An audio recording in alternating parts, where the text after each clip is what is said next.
Well, I mean, essentially, you have to understand what causes unemployment before you find a solution.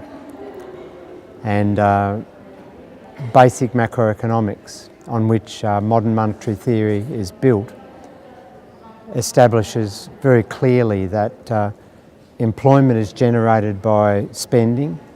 As firms respond to spending, they make sales, and therefore they put on production, they create output, and they put on workers.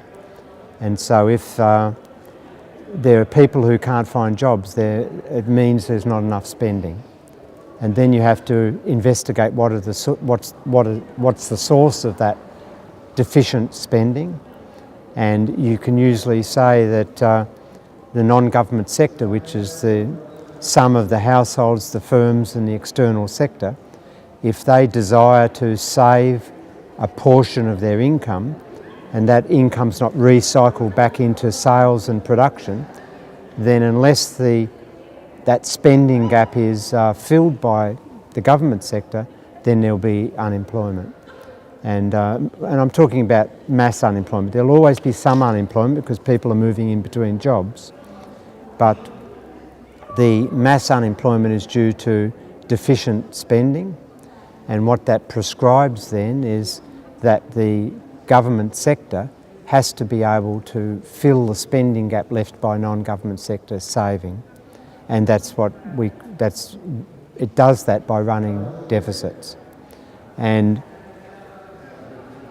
if there's mass unemployment, then we know that the deficits are too small. So that's the first general observation. So we need more spending. Now, what modern monetary theory also says is that we should eliminate unemployment altogether, other than the people moving between jobs, the so-called frictional unemployment. And the most basic intervention would be to create an employment guarantee. So instead of people going into unemployment when spending fluctuates, they would go into a guaranteed government job.